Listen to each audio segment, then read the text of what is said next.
Welcome to the next episode here that we're doing reviewing the Die Hard Gamefan magazine. So we are still at volume 1, but up to issue 8. So this is the July 1993 issue. Looks like now it's $4.95. And so in this issue here, so it looks like they're featuring the Zombies Ate My Neighbors, which is perfect timing for the time of the year that it is right now in October. But it looks like they also have some, what they're saying here, Game Fan exclusives of Sylphid, X-Ronza, Mega Man X, Street Fighter 2 Turbo, Truck Rock 2, Robocop vs. Terminator, along with Game Fan's Summer CES preview and some 3DO stuff. Let's get into it.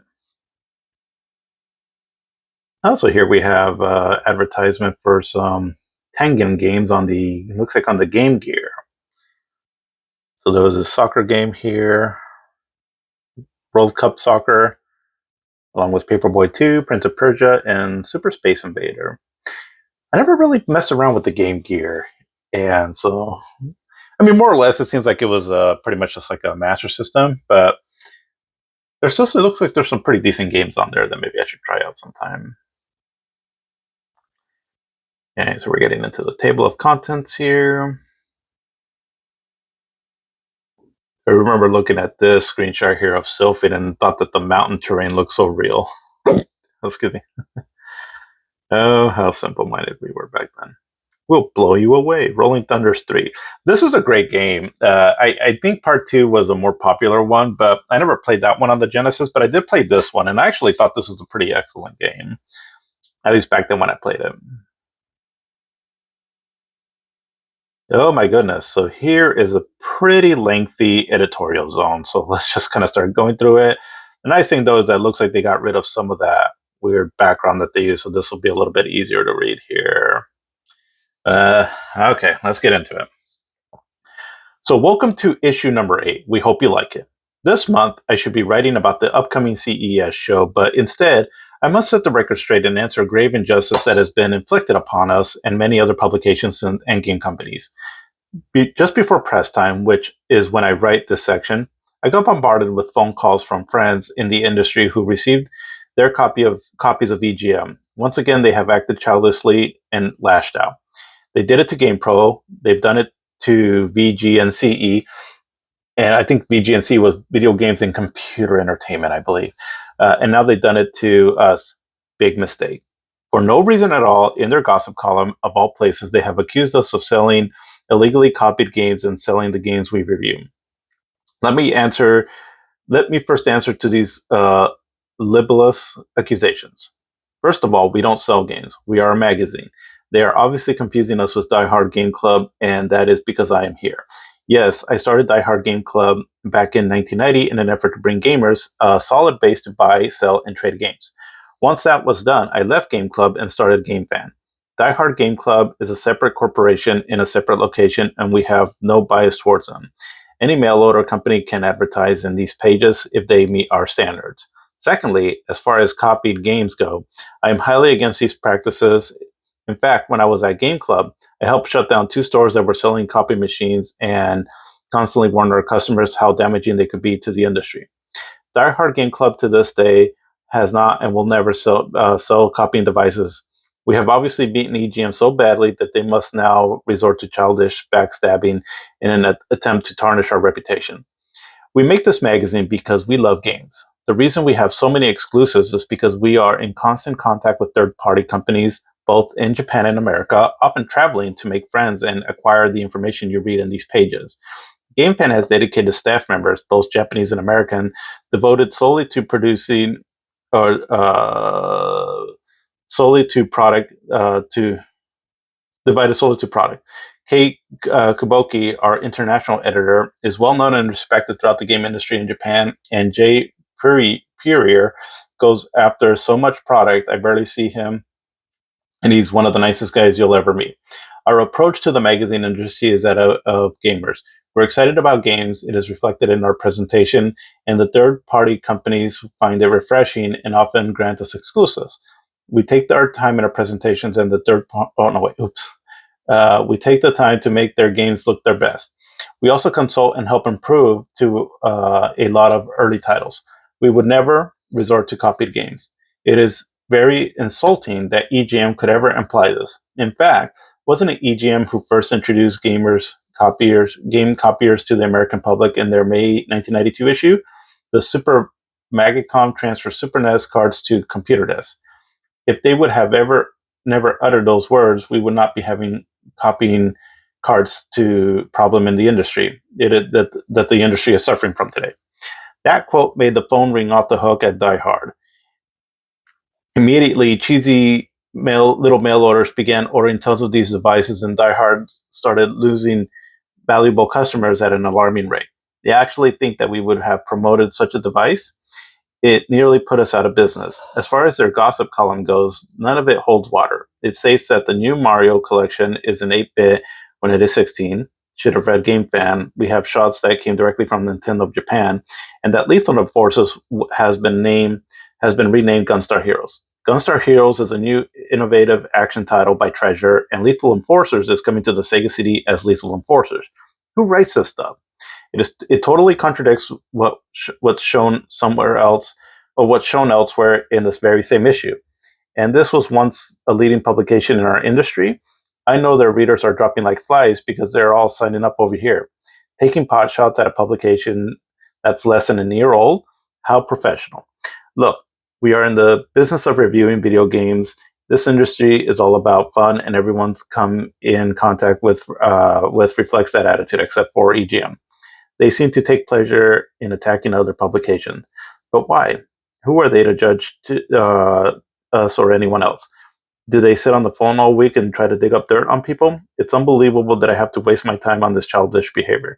None of this is good for the industry, and I'm sick of their dirty tactics, as are their readers, many of which have called us in disgust and have canceled their subscription to EGM. The other publications and a lot of other third-party developers. I have made it clear to them how our company is structured, so they'll leave Game Club alone and get off our backs here at Gamefan. Retail is tough enough business as it is. How do they think the staff at Game Club feel when they read this garbage? In a magazine that they have spent over $150,000 in advertising with. Those guys work their butts off there and don't deserve this crap. Well, that's it. I'm very sorry I had to take a section I usually have fun with and air dirty laundry, but this knife in my back is killing me, and the staff is staring at me saying, do something. Hey, it's the end of what we think is our best issue. The last thing we needed was this. See you next month. So, it's interesting because obviously there's a lot of like video game drama and all that going on, nowadays, obviously, and I mean, just go look at like a lot of the YouTube videos out there from a lot of content creators and all. And there's a lot of drama, a lot of accusing and all that, and all. And some of it is probably justified and warranted, right? If someone tries to slander you in any way, then absolutely you have to stand up for yourself and all. But as you can see, right, this stuff was going on back then as well, too. It's just, the means of how information traveled wasn't quite as instant and in in abundance, right, the way it is now. But it was just because we had more limited means of communication and print, because we had to resort to like magazines and things like that, where nowadays you can just post a video on YouTube and all and make it immediately accessible. But yeah, I mean, this kind of stuff was going on even back then and all. And I think it's just, there's always been drama and conflict, right, and all within whatever industry. But as you can see, right, it was definitely going on back then. It's just, had this era lived in a time where they had access to the things we had now, it would probably been the same thing the way it is now. It's just humans will be humans, and all. There's just will always be conflict, even in something as simple as video games. But I know that this magazine, Gamefan, was highly controversial. As some of the stuff that came out afterwards, and there's there's this one guy, he did a really good series on this, and from what it sounds like from some people that used to work for the magazine have attested to a lot of the things that really happened that was kind of crazy. But I do recall though that EGM, so again, they're kind of like the IGN of back then, where they were the big publication and all that, and because of that, the bigger you are, there's just going to be some controversy behind it. And I do remember EGM being accused of a lot of similar things like this, even from some of the other magazines. How much of it was true or not, I don't know. Maybe there's a video out there on YouTube, because I know I followed more Gamefan stuff, but maybe there's something out there on EGM that might be worth trying to seek out to get more into the nitty gritty of it all. But yeah, so that was a fun little read. And as you can see here, so their staff is improving, right? Or growing. I mean, so we have Maury, Special K, Kid Fantastic, Talco, Skid, Sergeant Gamer, Tom Slick, The Inquirer, Kaylee, oh, they kind of messed up there. So that would have been E-Storm, Kaylee, and 99. I kind of feel like Skid and E-Storm, though, and Dave Halverson are all the same person. And I think I read somewhere, too, also that even the Postmeister, it was all him. I could be wrong on that, but I'm pretty sure I saw that somewhere. All right, so the top 10 here. So we're at number 1, it's at Star Fox for the Super Nintendo. Number 2 is X-Men on the Genesis. Number 3 is Fatal Fury on the Genesis. Number 4 is Sonic 2 on the Genesis. Number 5 is Street Fighter 2 on the Super Nintendo. Number 6 is Echo the Dolphin on the Genesis. Number 7 is Streets of Rage 2 on the Genesis. Number 8 is Flashback on the Genesis.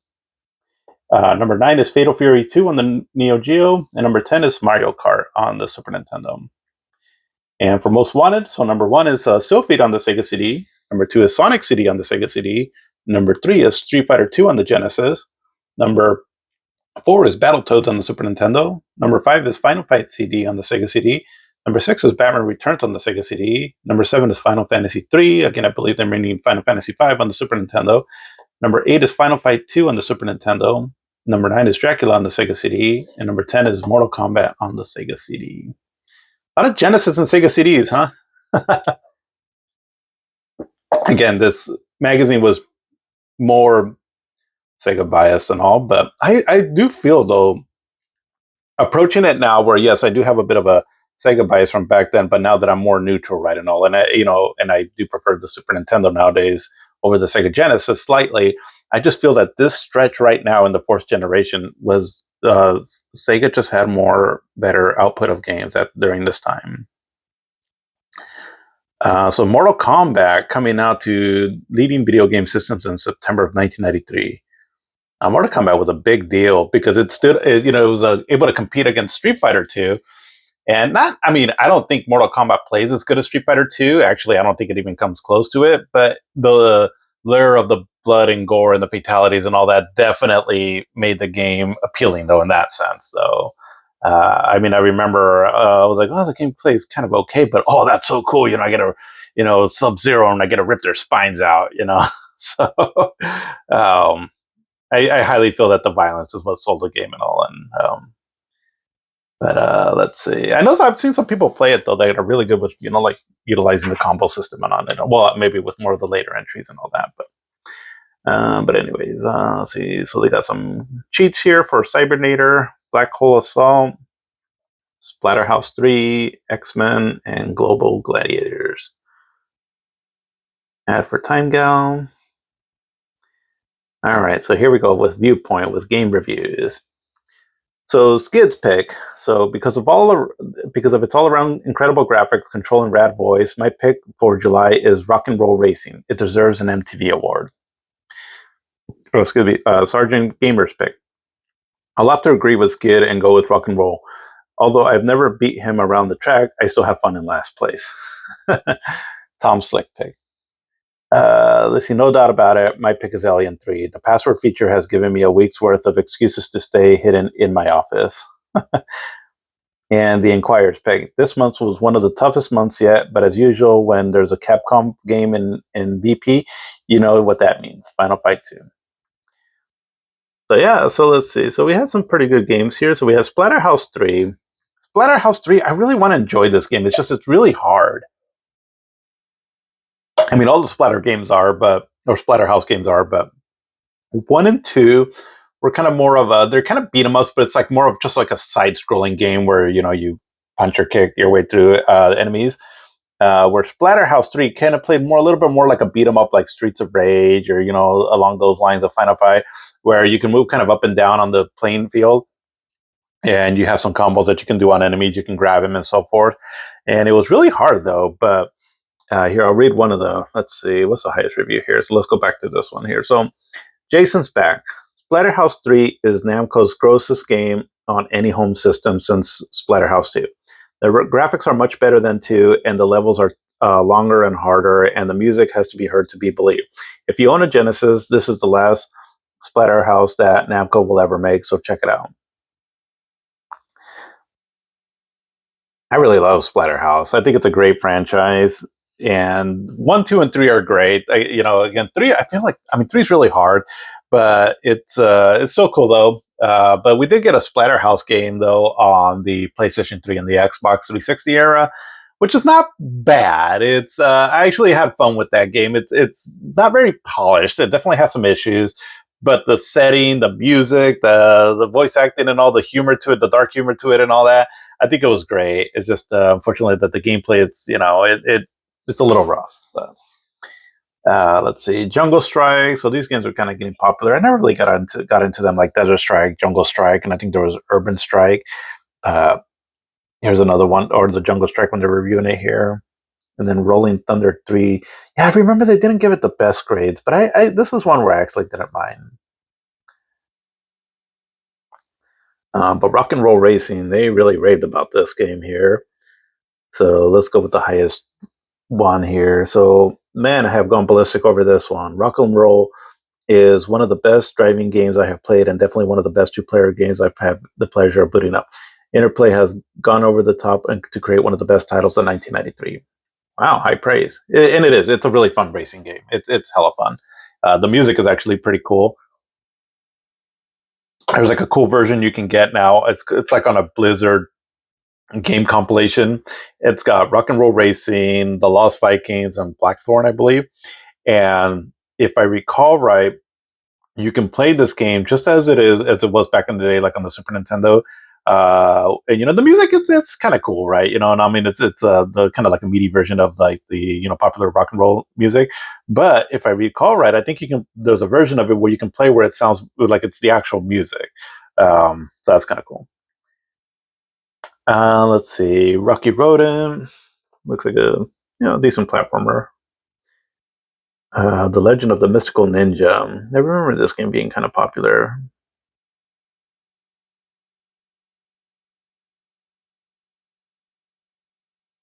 Final Fight 2. Yeah, I liked Final Fight, the first one, but 2 and 3, I don't know, they're kind of bland to me. I beat them somewhat recently, both of them, and I was good the whole time I'm playing them. I'm like, I don't know. They didn't do too much for me, um, but Alien 3, this was a good game.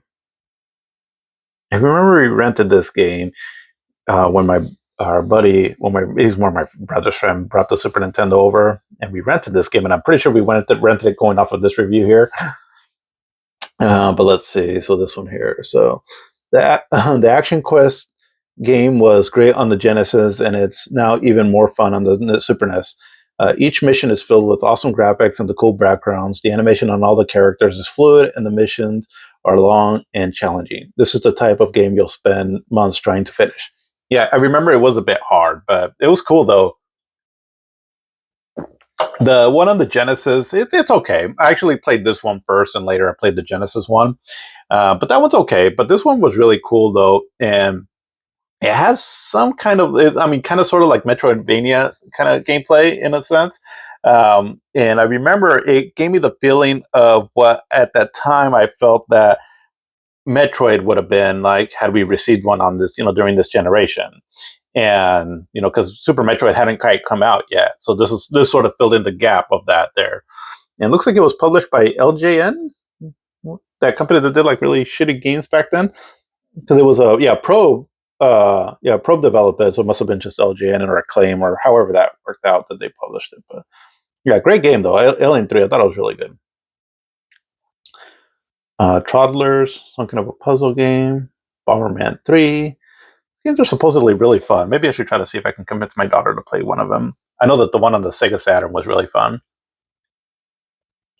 Well, from what I read, anyway. Um, Cotton. It's like a kind of like a shooting game series. You play like a fairy or a witch of some sort, And it has sort of a bit of a cutesy setting to it, but they're supposedly really fun games, though. This one seems to have gone okay. Um, Final, or what is this? 3 count bout on the Neo Geo. Didn't get the best of reviews, nor a Super 8 man. But then we got games here. I believe these are on the FM Towns Marty, I believe. So Galaxy Force 2, which from what it sounds like, pretty much an arcade perfect port. Let's see. Now this is what shooters are all about. I played this game 100 times and I'll play it 100 more. Great 3D with awesome play control and incredible music and voice. Games like Galaxy Force 2 are what 32-bit and CD are all about. And Tetsujin. One of my favorite Genesis shooters gets Marty-sized with great results. Tatsujin has everything a shooter could ask for: graphics, control, and sound on par with the arcades, and a worthy challenge to even the best of arcade jockeys. So Tatsujin, I believe, so the one on the Genesis, I believe it was Truck's Dawn, which was an early Sega Genesis release. I believe. Could be wrong. Excuse me. So Mario's missing. And so the Adventures of Monitor. Okay, I'll just leave it there if you wanted to kind of check it out. Put something to charge over here.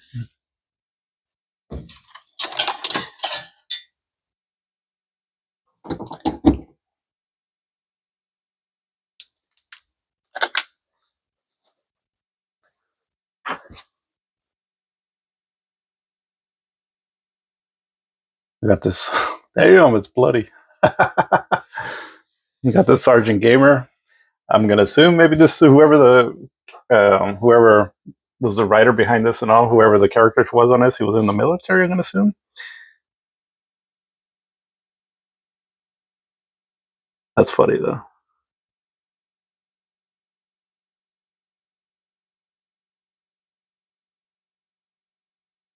Kind of funny. All right, so we're in the Sega sector. So here we got this game, Dash and Desperados. So this seems to be kind of it's a 2-player game, yeah.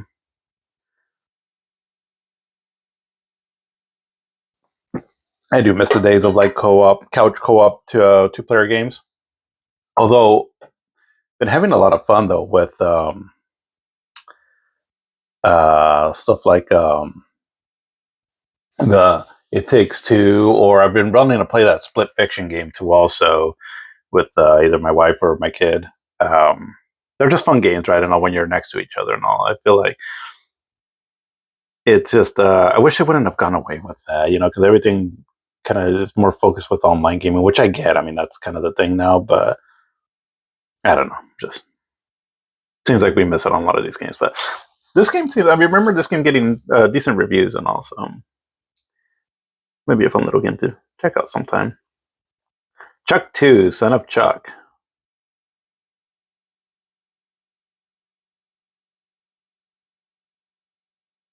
Yeah, so this is funny.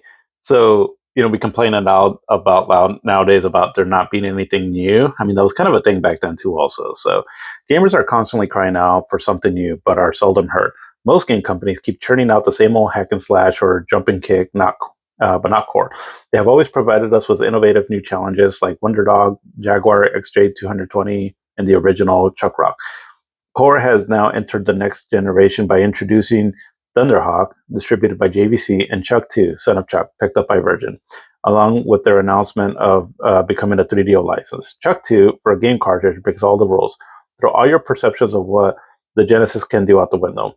Not only have they created a unique new character, but they have also laced this one with huge animated enemies, sometimes spanning the whole level. Hidden platforms, all new play mechanics, and special effects like you have never seen on an 8-bit carton or 8-bit cart. Chuck's raunchy little new title, It's Alive Baby, with a big head, a little body, and a big club. So big, in fact, that little Chucky can only drag it behind him when he's not swinging it, using it to mount a friendly dinosaur. The game itself is stuffed with color, animation, and scrolls that as far as you can see. The control is much improved over the original Chuck Rock, and more interaction available to players like riding dinos, balancing on your club to avoid enemies, and swinging from vines. As for the lengths, well, I guess it depends on how good you are. Son of Chuck is packed with challenging sublevels. This is the kind of Wonder Dog meets Chuck Rock. You'll see. Well, what else can I tell you without reviewing it? Stay tuned next month for a big review on one of the cards of the year, Son of Chuck. Okay, and so then we have Splatterhouse 3. Yeah, so the graphics on this one are pretty gruesome here and all, and it has an interesting little storyline too, where depending on how quickly you can beat a level, it'll change the outcome of the ending, I believe. And that's what makes it hard too, is because if you do want to get a good ending, you have to like rush through it, let alone that the enemies are hard and all. But let's see how I'll go over this review here. So, do you think you're ready for Splatterhouse 3, huh? Well, just ask yourself one question. Do you have the stomach for it? Well, do ya, punk? Splatterhouse 3 is the latest gore fest from Namco. It is quite the zombie killing game. It follows the same premise as the first two Splatterhouse, Splatter Homes, or Splatterhouses, and then it says Splatter Homes, but with major improvements. Once again, you're Rick, cursed to wear the evil hockey mask until you rescue your wife and child and put an end to the ultimate evil who has kidnapped your son, David, as as the key in releasing the power of the Darkstone. As Rick, you are equipped with with some gnarly muscles and new street fighting moves, including headbutts and roundhouse kick. Also, the new power-up icons, which allow you to transform into a much stronger and meaner Rick. The mask actually melds onto your face and neck, perfect for pounding the mulch out of maggot-filled corpses. You can also take more punishment without sustaining as much damage. Only when powered up can you shoot hard projectiles out of your body. Disgusting, but very effective. The levels are longer and much more involved. You walk through each level of the mansion with each floor mapped out and dozens of rooms to choose from while making your way to the boss, conveniently marked with an X. Playability is excellent, and the moves are easy to do, and there's a wide variety of fleshy skinned zombies, freaks, and mutants to pummel to your heart's delight. These guys are easy to kill at first, but as the levels progress, their endurance increases. It makes many more. It takes many more punches to turn them into frothing puddles of green goo. They've also picked up a few new tricks like vomiting on you, sliding kicks, and tongues that turn into face slashing hands. Be sure to watch out for the killy teddy bear. Too cool. So if you want a good game and you're into blood and guts, pick up Splatterhouse 3. But be warned, you may never look at skinless breasts of chicken the same way.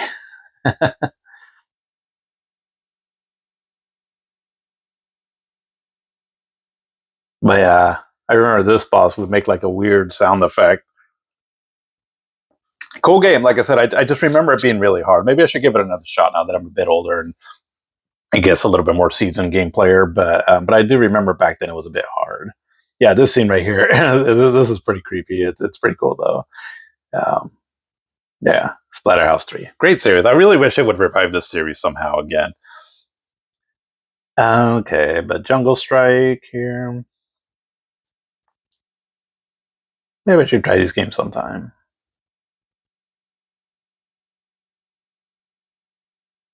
Davis Cup Tennis. Oh, and this horrible game right here. You know, in all my years playing video games, I gotta say that this is probably one of the biggest disappointments right here. Is this Journey from Darkness Strider Returns? It's pretty bad. Now, this is just a preview here and all, but I'll kind of go over this here. So, one can never get enough of Strider, the once mighty arcade and Genesis smash hit. It's on everyone's hit list even today. I always thought that Capcom was saving a sequel for something big like the Super NES CD or Sega CD, but here he is on the Sega Genesis courtesy of US Gold. Hot up the heels of the incredible flashback, will Strider Returns from Darkness measure up to the original? Will US Gold score with a huge 1-2 punch? It looks like the programmers are starting to stick to the original formula, so maybe. We haven't actually gotten a chance to play it yet, so you'll have to stay tuned for Game Fan Spread in an upcoming issue. See you then. Ugh. Yeah. Fuck that game. Let's see, Technoclash. I remember always being interested in this game here.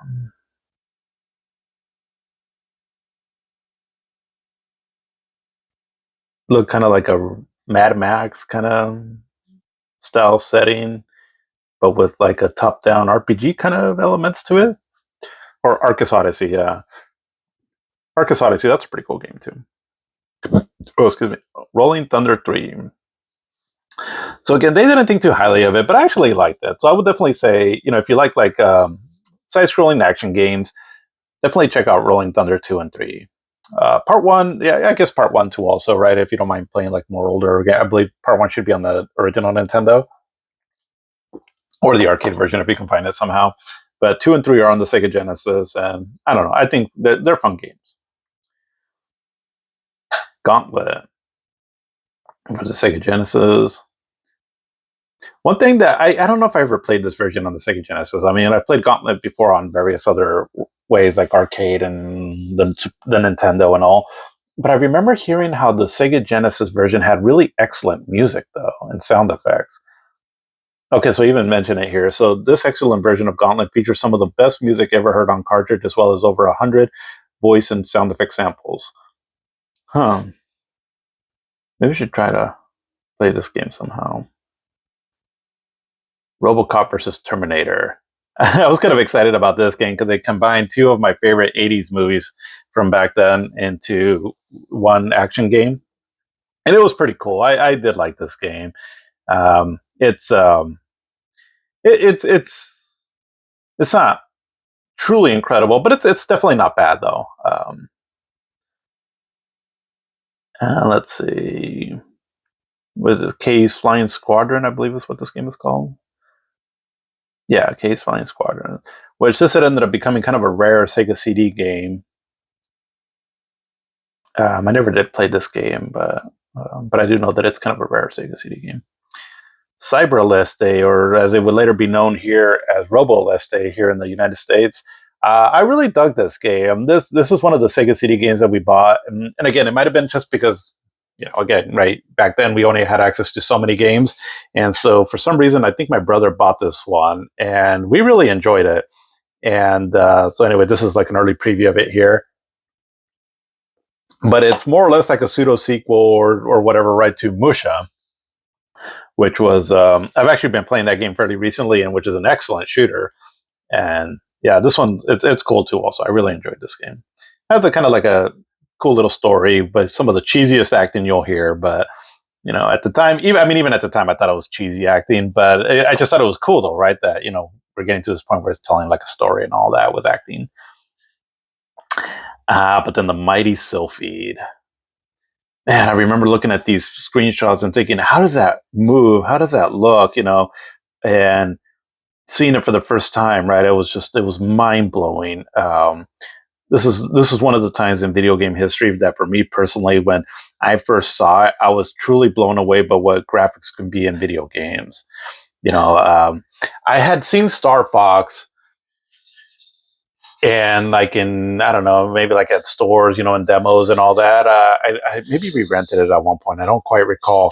And I mean, admittedly, Star Fox was cool, but this one here though was truly something else, and it was. I mean, and it played pretty good too. Also, I feel like it's a decent shoot 'em up too. Also, but the graphics were just mind blowing back then. And granted, the technique that they used, it's a little kind of cheating, I guess, but just seeing it in motion though and all that was truly stunning, and definitely a cool experience to see this. Um, let's see, so I'll read it here. So, welcome to an exclusive look at the best 16-bit shooter ever created, Sylphid by GameArt. In fact, if this game appeared in the arcades, people would stand in line to play it. It's that good.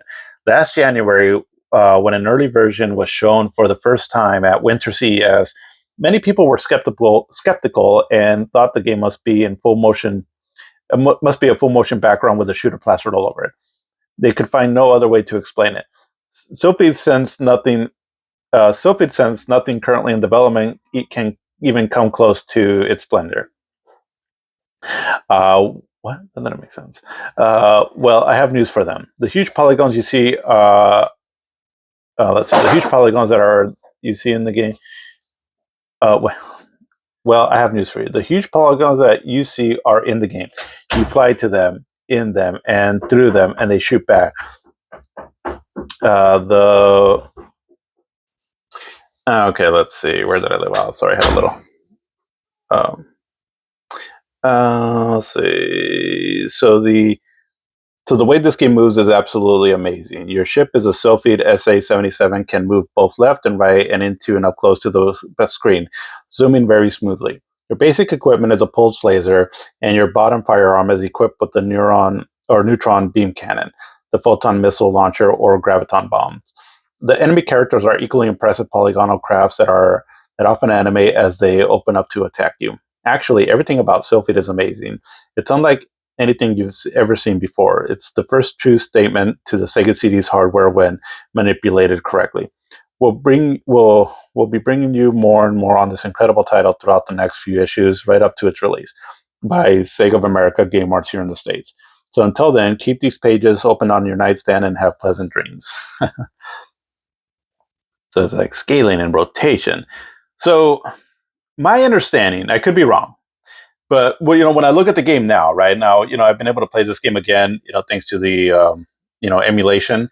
But so I always thought that all the polygons and all that you're seeing and all were running in real time. Like for example, like here, right? So you see that scaling and all that was running in real time. Now, again, back then, because my young mind, not quite understanding how graphics work back then and all, and it's not like I'm an expert now and all, but just I was younger, so when again I would have been what 13, 14 when I played this game, and but I remember seeing everything and all, and I thought that it just looked incredible, and it looked like it was all real time, that it was all running in real time polygons and all. But when I look at the game now, and from what I've read afterwards and all, and now that we understand how games were made more, is that the backgrounds are still full motion video of some sort. Like it's all pre-recorded, right? And then like your ship, the enemies, and all those are running in real time. But the backgrounds, because they're running in full motion video and all, it can put a lot more on there, a lot more in detail and all that. But it's all running off of a set script, though. Is kind of my understanding of what the game is. Now, again, some things are polygons, but it's a lot, but it's not quite everything. Whatever the case is, though, the game, for this time, again, you have to take yourself back to all the way back to 1993, and also especially what was available at home. This game was truly stunning, and like I said, right, there's been a few times in my time playing video games where let me back up a little bit. The biggest joy with playing video games, even to this day now, is still the gameplay, right? Gameplay is key, right?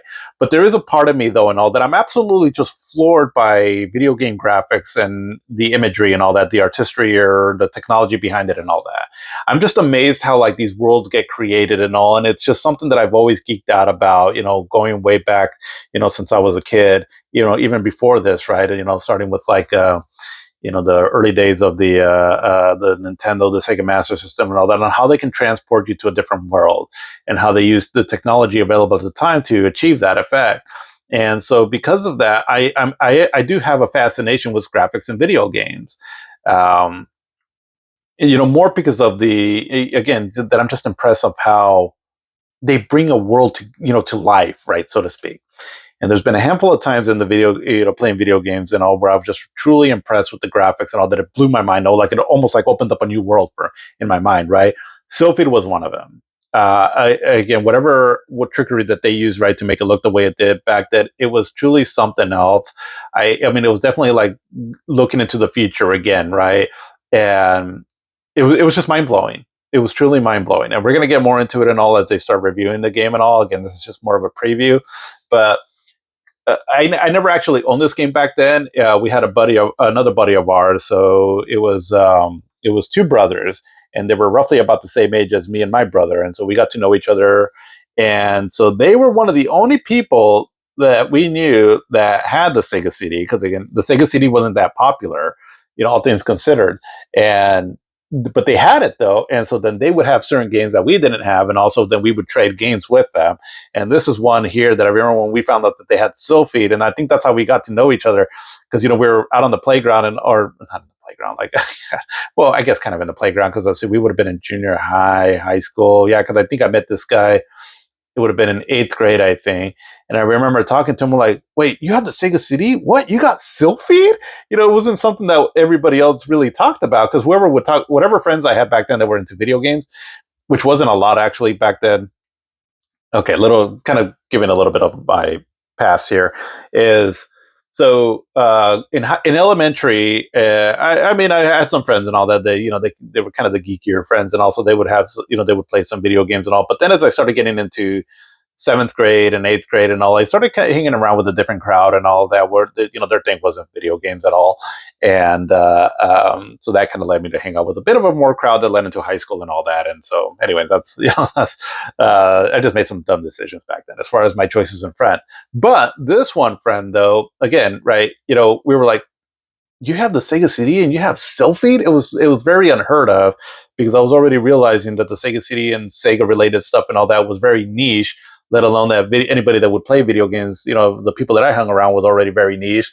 So it was just kind of cool, right? And all that we got to connect that way and all, and that I had that entryway to experience some of these cool Sega CD games. Sylphid being one of them. And ultimately, like I said, right and all, I borrowed this game quite a bit of times from them, and yeah, I mean, it was quite an experience to see this game in motion. And even now, when I put it up, like I can emulate this game in various ways. And so, like if I put it up on my big TV and all, it still looks impressive. I mean, it's obviously it's dated, but it's definitely it's definitely impressive. And like I said, I'm just kind of a geek to this kind of stuff on how these worlds are brought to life and all, whether if you're using hand drawn graphics, polygons, or whatever, and all, just seeing it all come together with a combination of the good gameplay, sound, and all that. It's just why I keep loving this hobby so much, and I'm a fan of going back into history up until now because I love seeing the evolution of where games came from and all, and I just think it's mind blowing. Anyways, that went up a little bit more longer than I thought I would on this game here, but I just geek out about this kind of stuff. Um, but yeah, let's see. So on to the next game. So we have a preview here for X Ronza.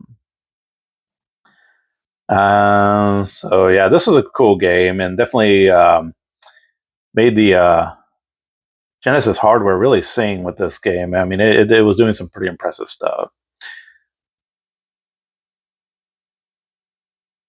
So you're about to find out things about your Sega Genesis that you never knew before. That is, if you feed it an Xronza cartridge. As you know, we've stayed with this title for some time, ever since Kay returned from a trip in Japan raving about it. Here is part one of our coverage on what is one of the best cartridge games the Sega has ever presented. Xronza is one of those rare games where perfect control and intricate gameplay force the advanced player to play smart, move strategically through the levels, and will teach novice gamers what a video game should play like. It's not about walking straight ahead, wiping out everything in your path. It's about knowing your enemies, attacks, and your Xronza robot and his vehicle very well. Gao uses a increased color palette to give the game a highly detailed and very unique look. The amount of color really shows through in the detail and shading of the sprites. When you pick up the controller and feel Xronza for the first time, you'll know it's something special, from the thrust of the flaming dancing off the dirt and the incredible X-Up vehicle he morphs with. The game. This is a great game with an incredible new character. Most likely, Sega of America will have Xronza at the Summer CES. If so, we'll bring you more accordance with the US release date. So until then, just remember your Sega Genesis is full of surprises. And yeah, for real. I mean, this was the time where they were really, a lot of developers were really tapping into the Sega Genesis's hardware and doing some really cool stuff with it that I normally was thought I couldn't do, like the line scrolling on it and all. So basically, like this right here, as you go through this part right here, you see it kind of like shift, like rotate like that almost. And it just, at the time it was really impressive.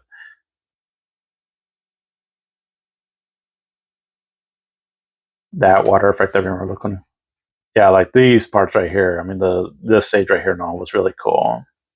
You have to like see it in motion and all too, I guess, to get a better idea what I'm talking about. But yeah, cool game. Again, eventually got known as Ranger X here in the United States. But yeah, cool game though. Really hard though. It's a difficult game though. I think we did beat it though after renting it several times. But for previews, so we got Fantasy Star 4. So yeah, we're just always hyped about that game. So what do they say here? Oh geez, some of the color usage that they use for the font on this. Let's see. So here's some shots of the RPG that everyone is waiting for, Fantasy Star 4. We'll keep bringing you new shots and information right up to its December release.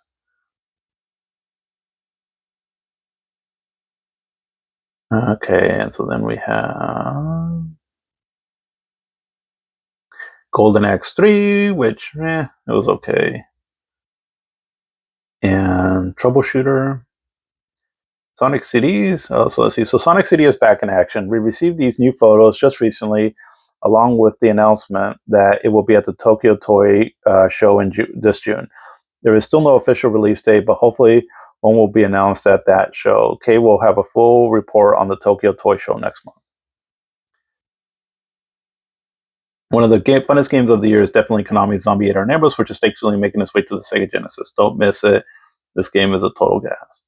And then Gunstar Heroes, one of my favorite games on the Genesis. So let's see.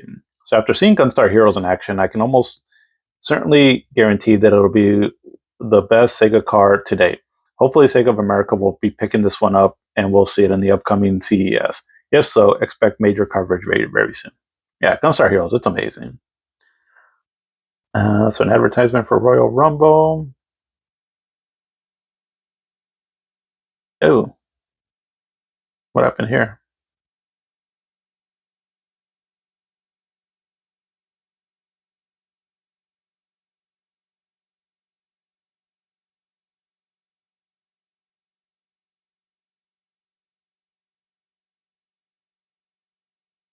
Uh-oh. Well, we might have to cut this one short.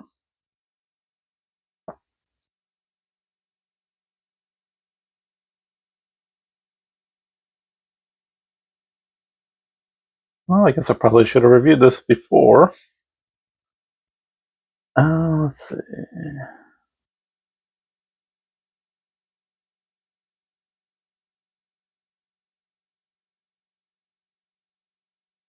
Or not.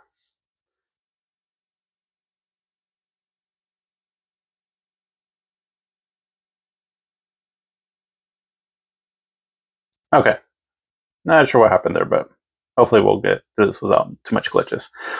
Okay. But here, so we have Spot on the Super Nintendo.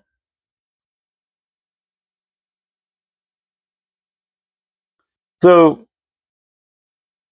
I recall that certain games on the Sega Genesis just felt a little bit better. And I mean, the games look really colorful on this one, but I do recall like they seem to have preferred the Sega Genesis version a little bit. But I mean, ultimately, it just really comes down to, I guess, the system that you had, and there might have been just certain bias because I didn't actually, like, for example, play this game on the Super Nintendo back then and all, but it was just interesting though because back then again you had more differences in the with the multi-platform games and all that nowadays, where a lot of stuff just kind of feels the same across the board on the systems, just maybe like slightly better resolution and frame rate, which the normal casual person doesn't really care too much for. Where back then things were more different. Either way, whatever system you play it on, this is a great game. I do enjoy this Cool Spot game, which we already covered in a previous issue on the Genesis version. GP1.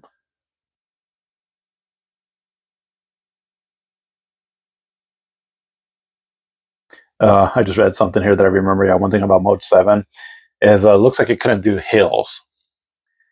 One thing that they kind of mentioned in this one here. So like the scaling and the rotation on Mode 7 was pretty cool, but yeah, couldn't do hills. So Rock and Roll Racing. Yeah, this is a great game. Let's see. So Snake is about to blow. The sniveling wimp a few years ago when he was but a pup on the circuit. Snake would have seeing that retro rocket coming this way. But now this is my turf, and he and the other would-be challengers are but a nuisance that I squashed like the insects that they are. This is rock and roll racing, and only destruction and total carnage await those that dare to tear up the tarmac with Talco.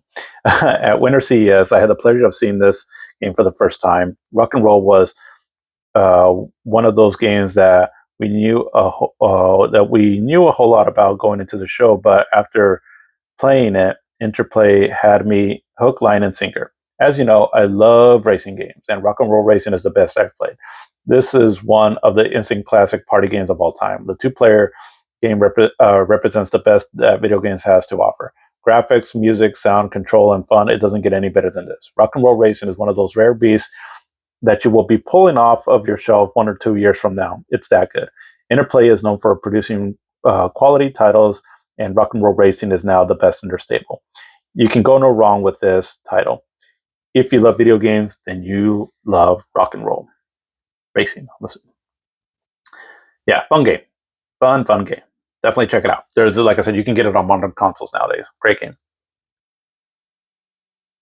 Just look for it. It's called like the Blizzard Games, or I forgot what it's called, but it's a cool compilation. Like I said, and you not only get this, but you got Blackthorn and the Lost Vikings, and again, you can play the different versions of them. Like I think you can play like the Super Nintendo version, the Genesis version, or like when Blackthorn, I think you play the 32X version, something like that. I just remember messing around with it one time, and I was like, "Oh, this is actually a cool compilation." So yeah, definitely recommend it. Yoshi's Cookie. Not sure what this is.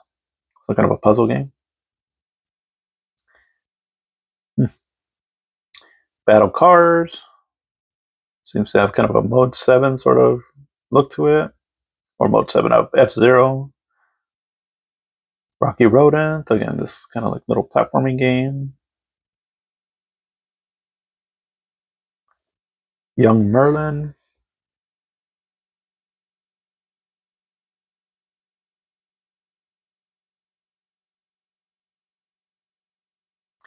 Play Fighters.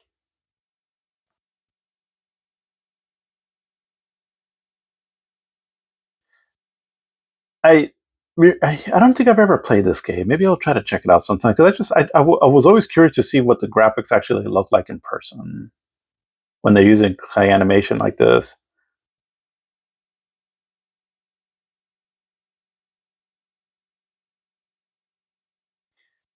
It's from Interplay. I don't think it's on that collection. No, I don't know. Sorry, talking to myself. Final Fight 2. Yeah, like I said, I don't know. Final Fight 2 and 3 were a little bland to me, but if you like beat 'em ups though, and you like the first Final Fight, I would say still worth checking out. You might enjoy it. Zombies Ate My Neighbor. So this is a really fun game. It's perfect for a retro Halloween kind of game. My daughter actually likes playing this game too. It's just really fun. It's very creative and all, and yeah, just a fun game. But let's see. Let's start by taking a moment and considering the zombie. Here's a guy on a big time of bad luck streak. First he dies. That alone can ruin your whole day. But if that wasn't enough, now he's dug himself up and is destined to lumber around in a mindless stupor. That is until you pop his freaking melon with a salad fork. Presenting Zombies Ate My Neighbors. Konami's all out. It's you against them. Avoid the cycles and save the neighbors game. Let's see here. Graphics A. Control A. Sound A. Playability A. Length A+. It's 48 levels big. Problems? Complaints? No. Go buy this game. It's nonstop fun and without a doubt one of the most creative games you will ever play this year. As one of the two crazy kids, you can swim, bounce, and are on trampolines or run your butt off to escape the mayhem, or use a variety or a vast array of comical weapons, including water rifles, shoulder cannons, fire extinguishers, plates, utensils, bubble guns, weed whackers, and many other choice gadgets to either retire or stun the oncoming horde of the undead, which make up one of the greatest video game casts of all time. Save the stranded neighbors and go to the door. Sounds easy, right? Well, sometimes it is, and sometimes it isn't. Find out next month when we review Zombies Ate My Neighbors. Yeah, great game. It's a solid two-player game too, also. Yeah, it's available also on modern systems. So again, if just look up Zombies Ate My Neighbors. I know it's on the Switch. I'm not sure if it's like on the PlayStation or the Xbox, but I usually get more of my retro-like games on the Switch just because I like being able to play them in handheld as well too. But yeah, so this one you can obtain legally uh, through legal means, by buying it on on an official storefront. So yeah, definitely check this game out. Perfect game for Halloween too. Also, Alien 3.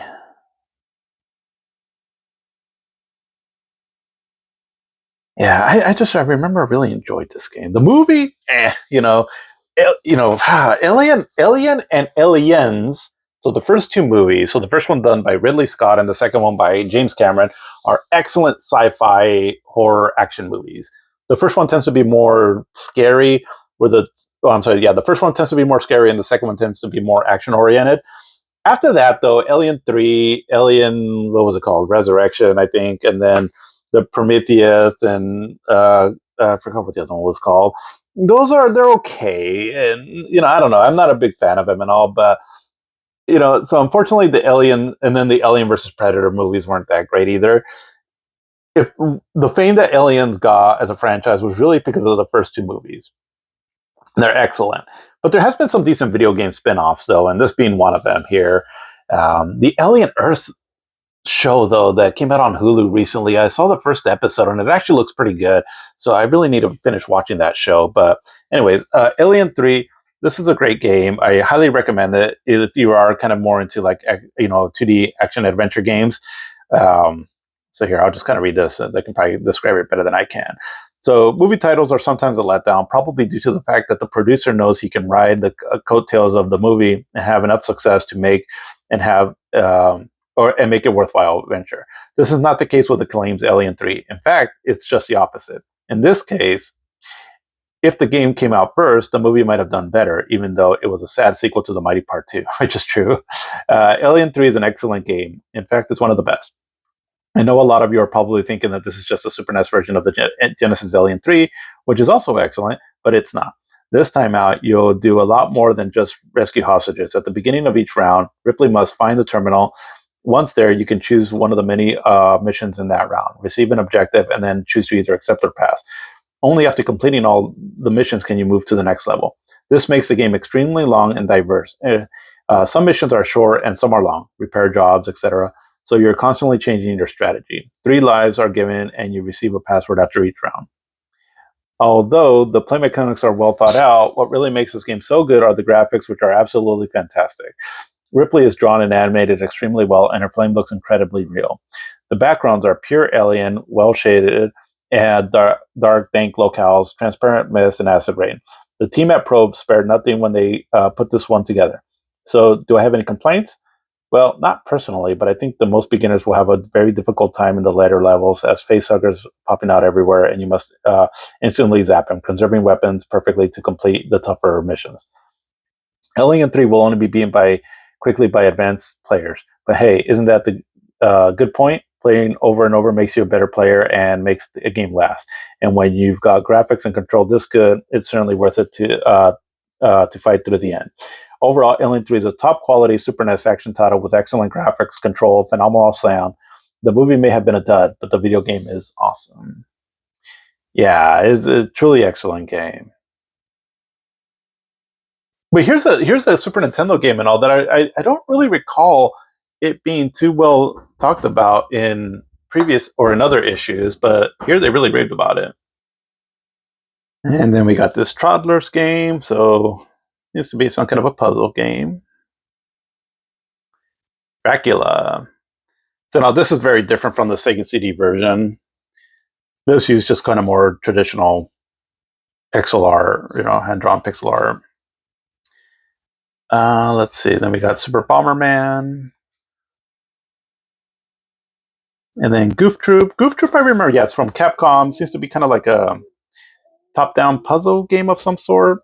And I remember Goof Troop being a pretty good animated movie, but also a decent video game too. And I've never either watched the movie or played this game, but I've always heard good things about both.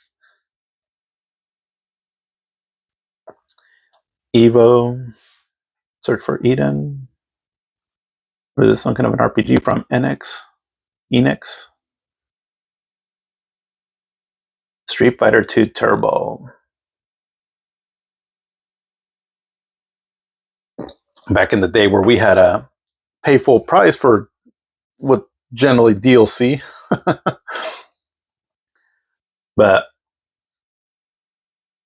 yeah, I mean, Street Fighter 2, and all the different variations of it, the Championship Edition, the Turbo Edition, and or what was it, the Hyper Edition or whatever it was called. Yeah, all of them just really popular. And they made enough changes and all to them and all that. It was just really fun to play through these games. And yeah, the Super Nintendo versions, I mean, they were definitely really well made.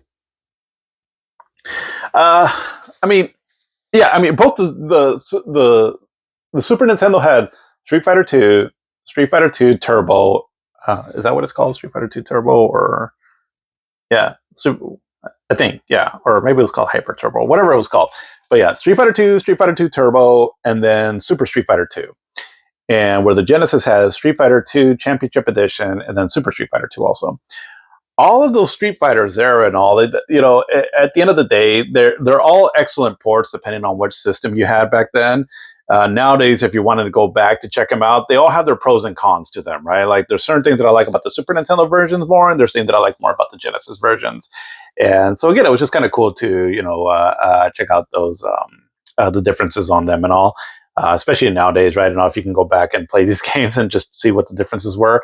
There's a really fun YouTube channel. They're called Console Wars.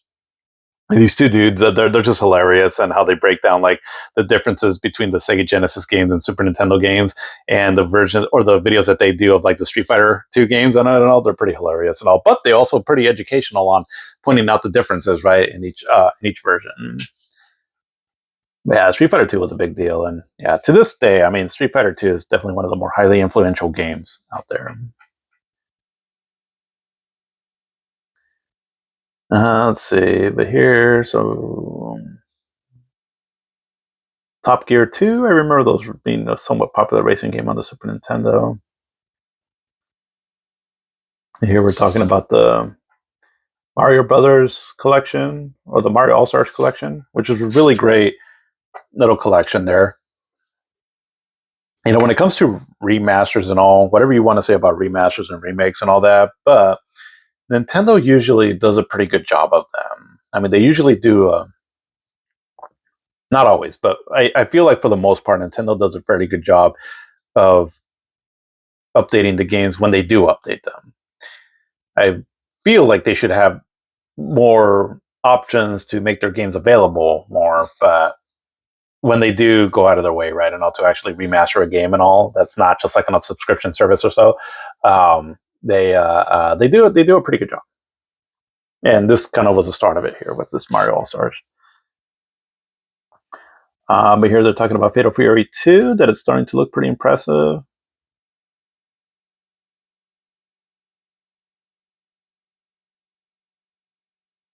So they were making it into a 20 meg game. I wonder if that ended up being the case, because usually it was 4 megabytes, 8 megabytes, 12 megabytes, 16 megabytes.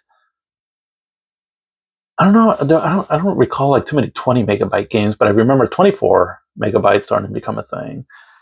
Um, Racing. So here's an ad for it. So who does it have? Let's see.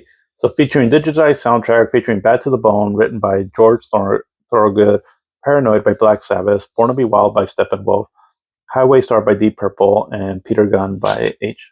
Let's see. The triple CD is still trying to do its thing.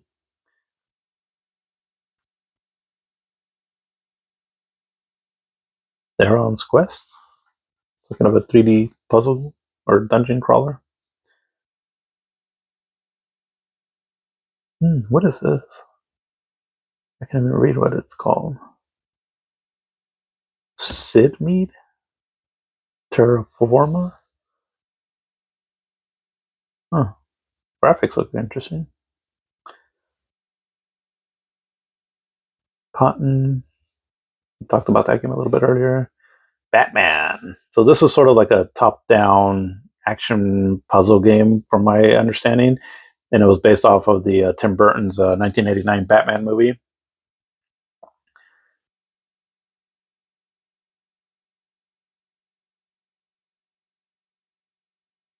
Not sure if it's any good or not, but maybe we should try it just because I just love that movie so much. Okay, so the 3DO. So again, so everything I said about Sylphid, right, and all as far as like graphics and all that goes, right? I remember looking at this right here, and I'm just like, "Holy crap! Is this what video games look like? Are going to look like?" Because that's quite the jump, right? And all from like when we're looking at things like I don't know, something like this, right? Which the pixel art and anything is cool and all, but then you go to something like this. I mean, this was such a drastic jump. And again, what we were looking at in the screenshots back then. This right here, I don't know if this actually made it like if it's part of the actual gameplay or if it's just like a cinema. I'm not sure. I just remember looking at that and thinking, what are we going into in video games now? This looks absolutely mind blowing. So unbelievable. That's all you can say when you see Total Eclipse, Crystal Dynamics' new 3DO shooter for the fast approaching 3DO console. Since we covered the technical aspects of this phenomenal shooter last month, let's concentrate on what you're seeing on this page. Do you see that huge blue mountain in your path? Well, was that was flat a second ago. That mountain rises up out of the surface, and that volcano is the boss that will spew out volcanic rock. No, it's hard to believe that something this amazing actually moves, but it's true. And it's fast and ultra smooth. It looks like we already know what the first big game developer is going to be for the 3DO. Crystal Dynamics has definitely shown us more than any other company, and this is by far the most impressive product that we have seen today. Stay tuned for more on this incredible Crystal Dynamics lineup coming up soon. Yeah, I mean, like I said, I'm looking at the screenshots and I was like, "You've got to be kidding me! Like this is for real."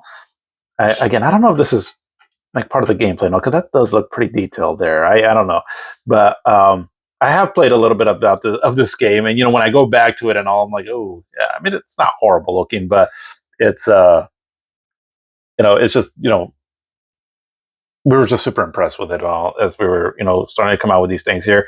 But this is also where technology just really starts taking off. Like each year, we're seeing like pretty big improvements and all. And because again, this was mind blowing to look at back in 1993, and then you just fast forward like 2 to 3 years, and it was already starting to look outdated, right? So it was just it was a cool time. But yeah, I remember looking at this, like, is that part of the graphics and all? Which I don't think that is actually, but again, we're just going off of screenshots and all.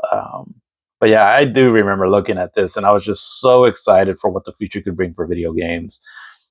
It was a cool time.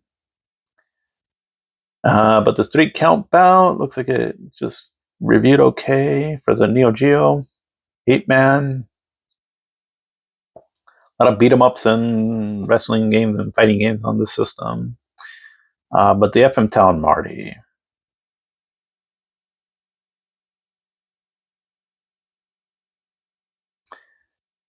Yeah, so he's pretty much an arcade perfect port from what it looks like from the Galaxy Force 2 from the from Sega.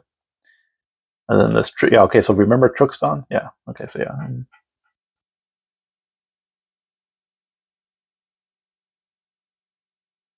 But yeah, we're getting glimpses into the 32-bit. Some advertisements here. Let's see, the graveyard. Okay, so they're talking about this Legend of Mystical Ninja.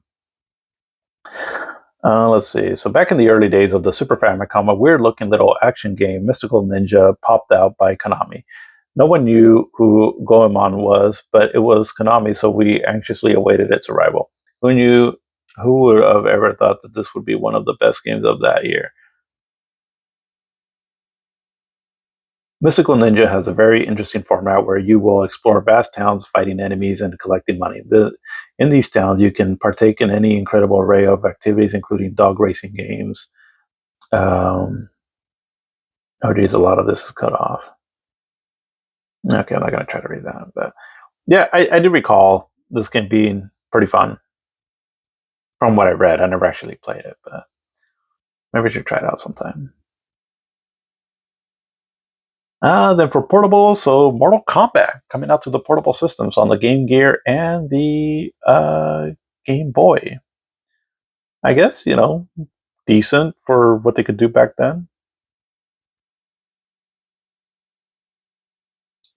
I feel like if you go back to like 8-bit games, uh, I mean, there might be some exceptions on this, so don't completely take my advice on this. But from what I've seen and played, a lot of times, like if you see like a popular name, right, on like Mortal Kombat, for example, on the Nintendo, or not on the Nintendo, but like on the Sega Master System or the Game Gear, or I don't think it came out on the Sega Master System, but basically on the Game Gear and the Game Boy, right? You might think like, oh, Mortal Kombat, let's check it out.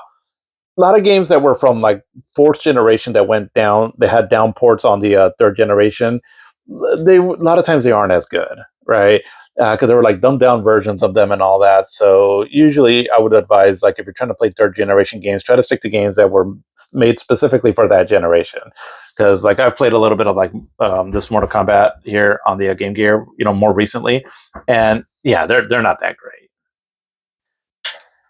Let's see, but it looks like they were getting a version of Strider 2 also, which, God, if it was horrible on the Genesis, I can't even imagine what this piece of crap would have looked like on the Game Gear. I'm like kind of just messing around, right? I don't know why I'm talking so bad about that game. I just remember it was one of my first major gaming disappointments, so just have to relive those feelings a little bit again, just for fun. But the Punisher. So this is when they're starting to talk about it here in the arcade. So more recently, when they came out with the Marvel versus Capcom collection, fighting collection, more recently. So for anyone that might have picked up that collection, you're like, oh, there's a Punisher game. Well, this is when it was first being introduced here. I've never played this game though. Maybe I should try to go through it here at some point. I'm a huge fan of like the Punisher character and all, and Marvel and Kingpin and all that. So I'm sure I'll get a lot of enjoyment from this game. Let's see. Outrunners. I remember this is a. So yeah, Outrun had a few sequels. There was Turbo Outrun, I think, and then Outrunner. So this is the third sequel in the popular Outrun. I played a little bit about this game on the like emulated on main, and then the Genesis version too, which that one's okay, but.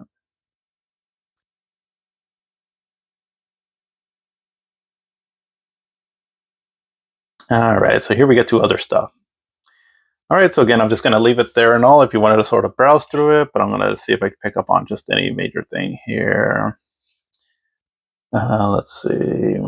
Okay, so here's the latest on the Genesis version of Street Fighter. It's now called Street Fighter 2 Special Championship Edition and is a higher made cartridge. Excuse me, special? So you have had enough of Street Fighter 2 yet? Or Street Fighter yet? Well, Hollywood Pictures doesn't think so. Get ready for Street Fighter 2 the movie. This full-length theatrical release will be written and directed by action adventure veteran Steve DeSouza of Die Hard 2, Commando, and Running Man fame, and brings 12 fighters of Street Fighter 2 to a contemporary story of hostage rescue amidst a war-torn international hotspot that has drawn not only the UN and brave humanitarians, but mercenaries, drug dealers, and evil warlords. The world-famous underground Street Fighter game is born. I hope that they don't make this like a kiddie flick, like with like "Hey, bro" and cowabungas everywhere. They got the right director. Now let's hope they give him some creative freedom. So Street Fighter 2, the movie. Well, I mean, it's a guilty pleasure, I guess, to watch it. I mean, I'll give it up though. I mean, they ham it up in a way that they definitely were trying to have fun with it. If anything, the great late Raul de Julia, he does a pretty good Bison though. And John Claude Van Damme as Guile. I mean, definitely doesn't. I mean, the dude's got obviously the martial arts chops, right, and all to pull off the role. It's just that not really who I would think as far as like the all American hero, but it's cheesy. It's cheesy and kind of lame in a way that you can still have fun with it. And I actually prefer this Street Fighter movie than a later one that came out, like in the I would say the late 2000s or early 2010s. That one was pretty bad. I couldn't even get too much enjoyment of it. So at least this one, it's cheesy enough where it's like, okay, it's so bad that it's good, right? But yeah, but that's what that movie ended up becoming. Let's see. So, oh, they're starting to talk about Metroid. Let's see. So, Super Metroid is 16 megs, 80% complete, and will debut at the January CES. Oh, it's such a great game. Sega has announced an all new Streets of Rage 3. This 24 meg sequel will feature an undercover cop who is a master of disguise. And there is also a 2-player 16 meg Toe Jam and Earl card on the way. Check out this the photo in this preview. Good news, Sonic City is back in action. Since Sonic usually shows up simultaneously in both the US and Japan, you can start getting excited about this one. Let's see.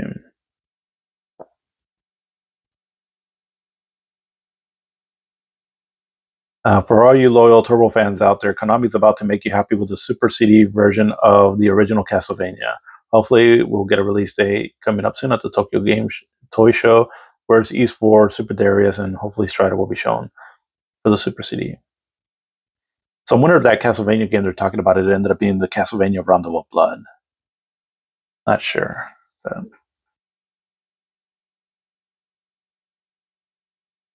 okay, so they have some pictures here. So Art of Fighting on the Super Nintendo. Mega Man X, I believe, right?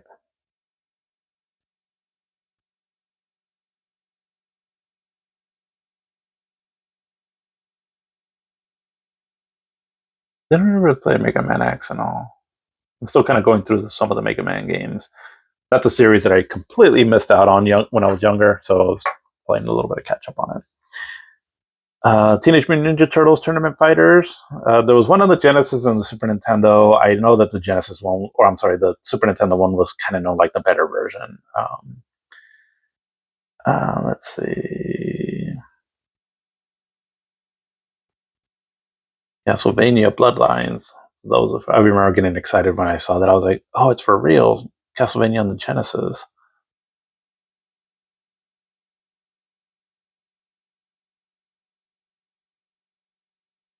Jurassic Park game. I'm not a big fan of Toe Jam and Earl, the first one. I don't know. I guess I just don't get like those kind of roguelike games. I don't know. But I remember renting this one, and I did really enjoy this one though. The sequel. But they changed the style though, where it's more of a platforming kind of puzzle game. But yeah, I did enjoy this one though. So it looks like here's a preview of it. And then Eternal Champions. So our sources inside Sega tell us that if any game can give Street Fighter 2 a run for its money, it's Sega's 16 meg Eternal Champions. It looks incredible. It's all right. I did like the Sega CD version though of this. But then here we are with Mortal Kombat. So the eternal question will finally be answered at the upcoming CES, as both these Super NES and Sega versions of Mortal Kombat are now completed. This is possibly the most anxiously awaited title this year, and everyone at Gamefan has high hopes that the awesome death moves, haunting voice, and General Carnage are all intact on at least one of the three 16-bit formats. Stay tuned. Yeah. Mortal Kombat was kind of a big deal, and the Genesis version ended up being the top one and really helped kind of push Sega. Um, Basically, it's where it was still able to compete more with the Super Nintendo right now because they were making some right moves during this time here. But let's see. So the Postmeister, so I'll just read one here. All right, so dear Postmeister, thank you for being a true game fan magazine. I just love your comic issue and the adventures of Monitor. I felt like one of the characters. Please let me explain. I own Super Nintendo and Genesis. About 2 months ago, I purchased EA's Bulls versus Blazers for the Super Nintendo and was very disappointed I wasted $65. Then I purchased Tecmo's Super NBA for the Super NES, and I haven't put it down since. Then I purchased Bull versus Blazers on the Genesis because another gaming magazine rated Bull versus Blazers higher than Tecmo NBA. So I wasted another $65. Then I discovered GameFan and saw the light. You guys had called it right on every one of those titles, and I would have saved $130 if I had read you first. Boy, am I frustrated. Thank you, and please help me from making the same mistake again. Really teed off, Ken. Dear Ken and other sports gamers, keep those other mags in the bathroom just in case you run out of you know what. Taco Liz to review sports games. The guy makes Fred Riggins look bad, or Fred Rogan look bad. He is sports machine. So hold on to your dough until you can read his review. P.S. Could he be designed in a sports title? Okay, and then more advertisements here. And so, yeah, we're ending here with what's going to be the back page? Oh, RBI baseball. Okay, so that was the back of it.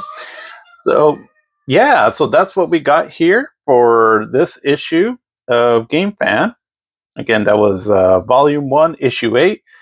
And so, yeah, I mean, we're still in the thick of the 16-bit generation. And like I really feel like this is where Sega was at one of their strongest periods here, and a lot of great stuff and all that, but definitely some cool stuff too on the Super Nintendo. We're starting to get a glimpse of what 32-bit's going to be all about. So yeah, this was an exciting time. I really enjoy it. Let's see, this would have been in July 1993. I would have been 13 years old. So just becoming a teenager, and it was just a lot of fun times and a lot of fun gaming memories during this time frame here. But hope you enjoyed that little look there, and we'll see you on the next one.